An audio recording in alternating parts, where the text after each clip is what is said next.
Okay, welcome back. Still got Yemi Makwadero and Wale Ogunade here, and we're looking at the activities in the National Assembly. Pro-Saraki senators threaten the president with impeachment, dialogue, or what's the other one? Or jugular.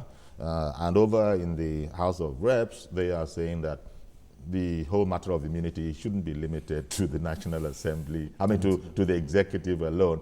And after after vice president and deputy governor in the case of the state, they should now add a list of people from the National Assembly, principal office of the National Assembly as well. That is still a matter ongoing. Gbajabiamila, representing Lagos, is one of the senators, one of the representatives who have said that language on parliamentary behavior. One senator threatening to beat up another senator. So that's what we're looking at, the situation that we have on our hands, and it's a bit like, why us, Lord? Why is this happening to us? We have issues, we have business, we have work to do, and we're still going through this song and dance. Let me just correct one thing. Sure. Members of the House of Representatives cannot, and they have no power, to say they want to amend the Constitution in the way they want to do it. Even let's assume now they want to arrogate to themselves that power. No, but I think most people know that there's a whole process for amending the Constitution. So it can't be done in their the chambers. It can't be done. But that is where it could start from. Even if it starts from there, is an idea that cannot fly. It's a non-starter, right? It's a non-starter. It's dead on arrival. Why? Because I tell you, in fact, let them start it and I dare them. I know that they are listening. I dare them because that will be the beginning. Yes. Of their outside, all those who are involved in it, we're going to take it up like we did the third term bill thing, the third term thing. All of them will stand up before the glare of Nigerians to answer their father's name. Do you support immunity? Is that what you are to do there? I tell you, there was a day I was in Abuja in Gwarinpa, and I saw a constituency office of one House of Rep member in Gwarinpa representing something in Imo State. Imo State, I know. So his constituent will come all the way from Imo State to Gwarinpa to come and meet with him because those people encouraged him and allowed it. Okay, Mr. Adeleke is calling in from Omole. Good morning, Mr. Adeleke. Good morning, sir. Thank you for calling in, sir. Yes, I'm Mr. Adeleke calling in from Omole Phase 1. I deem it fit to contribute to this program. You sound like a lawyer. You deem it fit. Yori. Okay. We're enjoying you. Very kind of you. Bless you. You see, the whole essence of immunity, it's important for us to, first and foremost, meditate on, as a right-thinking people, in any egalitarian society, what you should do is to, first and foremost, talk about what was the intention of the draftsman when they resolved to grant immunity exclusively to the executives. It is important for us to deliberate or to, probably imagine or visualize what could have been the intention of the draftsman. Yeah, but Mr. Makwadero, if you remember, at the beginning, at the top, actually, favored us with the reason for putting the immunity clause in. Bunch of senators. Myopic, with all due respect, I'm honestly very disappointed. My belief is that the will of God shall prevail. Because whatever we do today is a story tomorrow. We should be conscious of the fact that a lot of people are watching us with keen interest. Thank you. And we should understand that whatever we do, definitely, history will be written about us. History is past politics. Politics is present history. You see, as per some senators threatening to beat up another, with all due respect, permit me to mention this notorious senator we know very well from the House of Reps. I think it is important for us to begin to shake people's brain before they go to go and represent us. What I'm talking about might sound a bit ridiculous, but I'm saying the truth.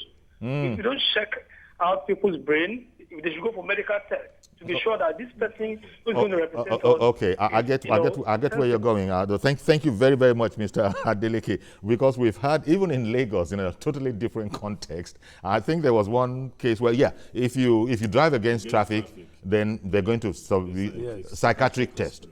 just do a psychiatric test to be sure everything is okay. That's what Mr. Adeleke is referring to. And the only reason Mr. Adeleke is saying that is because this is the it's improbable. It's improbable. And he brought up something that I also going to touch on, which is it really fair on us, Nigerians, that the National Assembly, which is an organ that will be reported, is as it were, making, first of all, themselves, but us as well, something of a spectacle in the world? Because you're going to be reading about this from Casablanca to New York to Russia to UK to Cote d'Ivoire. You're going to be hearing what the lawmaking body of Nigeria, what it feels about its country and its president, its whole government.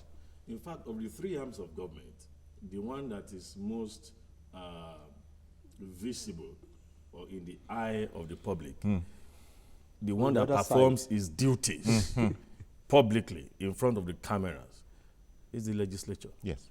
And so you expected a very high level of comportment. You expect to hear legislative language on the floor, not gutter language. Which doesn't mean they can't get angry. You expect it doesn't mean they are lacking in passion, but it's decorum. It's the decorum. You expect them to at least pretend that whatever they are doing in public is for the public interest. They are so obsessed with self and carried away with self that they become oblivious of the cameras and the fact that they are being watched. It's like a baby whose bottle has been snatched away from it. It's really incredible that you have people who were once richer than their states and they became governors of the state, they're in the Senate. You have several chief executives or former chief executives of states who are in the Senate. You have professors who are in the Senate. Is there something about the National Assembly that, as a way of altering, the mindset, and the promise? Because with all these people that you've mentioned, you'd expect the highest standards. But maybe from their own perspective, they are working for the advancement of Nigeria unless they are ready to concede that, no, we really want to muddy the waters a bit. We've been mentioning it and we've been canvassing it, and I appreciate what Mr. Adeleke said some few seconds ago about mental tests. Because these are people that you just said, but again, most of the time, checks are not run on them. People just claim to be something, and they are just taking whole line and swinker. But that's not where I'm going now.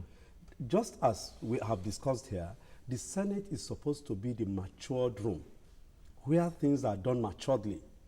But just as my brother said, and I agree with him totally, the House of Representatives seems to be more matured in its acts and thoughts and activities than the Senate. And of course, I'm not surprised, because from the word go, when Saraki moved in, I said, no. There is nothing good that will come out of this Jerusalem. And I'm yet to be proved wrong. And of course, when all these other issues started coming up, I know that at the end of the day, this is what it will be.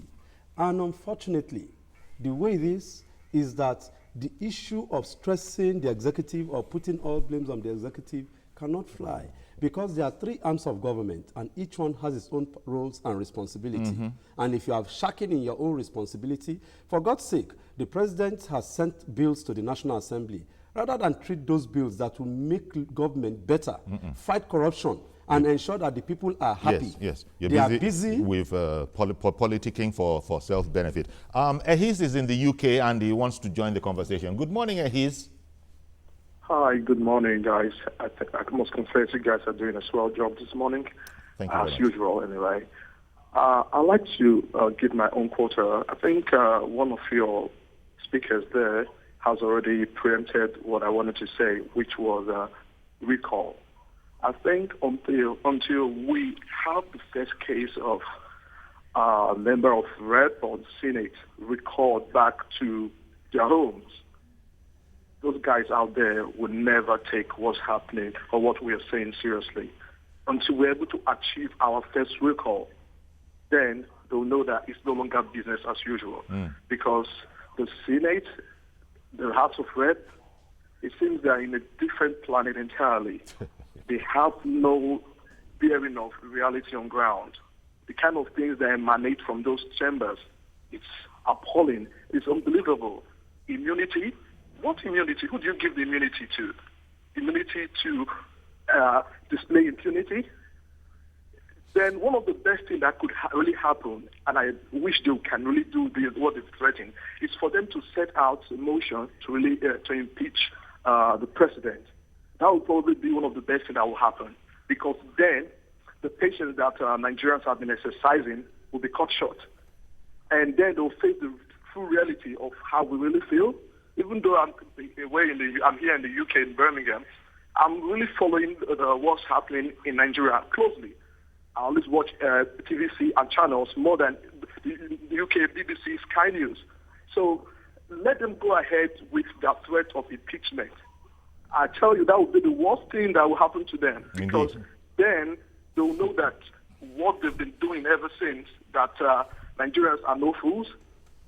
So I really thank you guys for the way you guys have been speaking, the things you guys have been saying. They really make sense. Thank you very much. Thank you. I just want you guys to continue doing that. And the Senate and the House of Reps can go on making a joke of the hallowed chambers. Okay.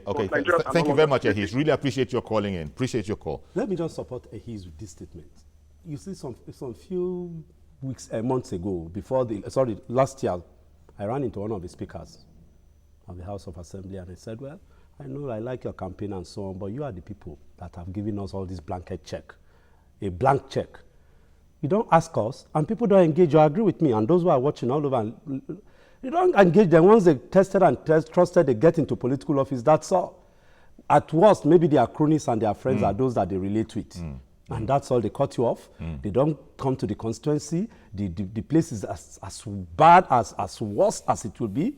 And there's nothing. And meanwhile, there's constituency project. Indeed. Funds. Yes. And where those funds goes, nobody knows, and nobody asks. And when some of us want to ask... That's another one of their grounds. That's another one of their grounds. That they want to impeach the president because he has not released the funds for their constituency project. Yes. It's not more business as usual. As he was saying, and we had said earlier on set, all of this is going on because we haven't achieved our first recall yet. Yes. I'm a bit... And I promise that and all those others. Be careful what you promise. No, it's doable. Be careful what you promise. We'll do it. But I hear... Because I know that there are people who are interested in this. The point I wanted to make in relation to that is that, look, here we have the National Assembly, it doesn't matter which one, the National Assembly, going about these issues that they have determined are important and a matter of life and death, and really we're in a logjam. When it comes to the matter of recalling, the politics involved with that, wouldn't that be a walkover for a person who is used to wheeling and dealing and the problems that we have? I'm just exploring that option about recall for a moment. How easy? Wait, one moment. Yeah. Well, it'll come to you. I think, the power of recall has always been there. It has always been there. But like everybody has noted, it's never been activated, by any constituency. And I'm not sure that Wale can push through his promise unless he wants to start from his own constituency. That's why I said... And I hope your representative is doing well.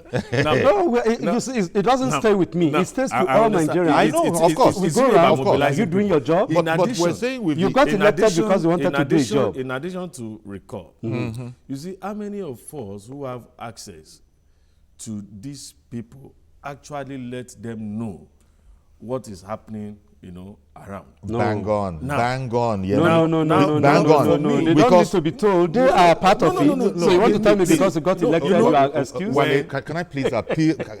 I appeal to you. It'll come to you, but we've got to hear the gentleman out. And it's going to come to you. Now, I remember, mobilizing my household and my little sphere of influence to vote for President Buhari. And a lot of them actually decided to. When I now began to hear my own daughter or my own son, who was 100% with me, asking questions that I thought this is what we voted for. Why are things this way? It is important that I take him very seriously, because I'm not going to look at him as an opponent or an opposition. He's coming from those who want the best for me. And that, as a person, that's what I try to do at every point in time. When there is anything cooking, the people I have their ears, I send them text messages. I know the good thing. Some of them actually respond and they reply.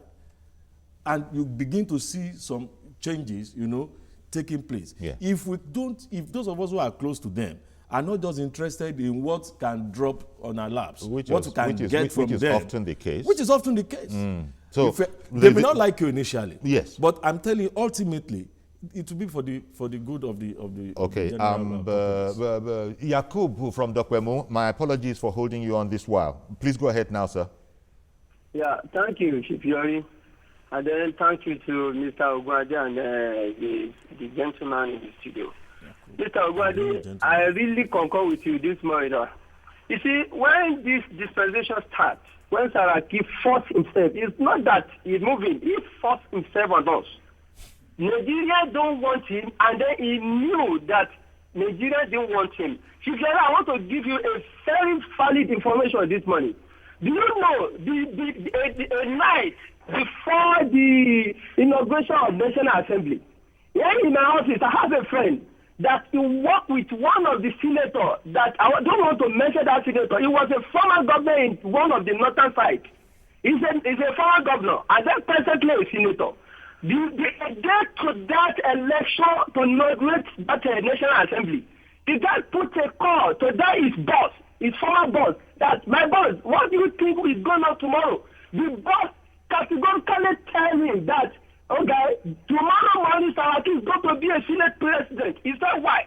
He said here we are in a former Senate president's house. Saraki is within our midst. We are doing the meeting right now. We are going to make him as a Senate president tomorrow. And then my friend said, Saraki is within he's not in the midst of opposition party. He said, forget it. He's going to be a Senate president. Here we go. Mr. Yori, you see, Saraki forced himself to the horse. No doubt about it. And then issue is going to judge him, and then he knows that issue is going to judge him. Saraki is an enemy within the party. All right. Let's leave it there. Thank you very much, Yakub. I like that cough. Senate President Bukola Saraki is a member of APC, and that is the fact. That is as much fact as we can go. My brother who just thank you what very you can much. also not controvert Yes. is that he actually won election in the Senate as Senate President. Indeed. Never mind He had the numbers. who was but at the fault. Perhaps what is in question now Yes. is their documents on which. And since Yakub went there and you are talking about it, let it be said, he is not the choice of his party. Although that is not the subject today. He is not the choice of his party. And that is what brought about Yakub's first word about forced. When he said it was forced on horse. Yes, he forced himself on the system. Yes. And till now, the reverberations of that have not quite died down. But that's a separate topic. We're talking now about the way the Senate is, the National Assembly is carrying on embarrassing Nigeria from the point of view of most people. Not all people see it like that, but a lot of people see it like that. Unfortunately, I'm a Yoruba man.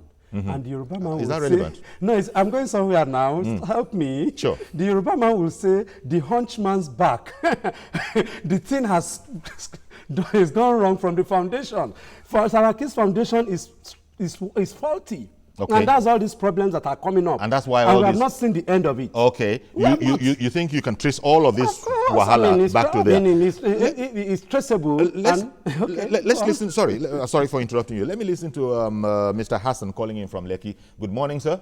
Yeah. Good morning, Mr. Yori. Thank you for calling in. Good morning, the two wise gentlemen. Okay. And let me first of all introduce myself as an unrepentant follower of General Muhammadu Buhari. I identify with his dream. I identify with everything about him. But what is very clear, I'm not a sycophantic follower. What is very clear here, when Mr. General Muhammadu Buhari started as a president, he made some mistakes. But we forgive him because of our love for him and his love for this country. The first mistake he made was that I can work with anybody. Can he work with the devil? The answer is emphatic no. You think that was a strategic mistake? No. Secondly, and later, the hierarchy of the APC now spoke to him that, sir, look at what is happening now. Saraki is a blackleg within the hierarchy of APC. And he is working up to that. all of them, both Saraki and Dogara, they are all products of PDP to destabilize the federal government of Nigeria being controlled by APC. Later, General Muhammadu Buhari now realized his mistakes and made a statement. Let me quote him verbatim. He said, "We won the battle, but we lost the war." Do you know what that means?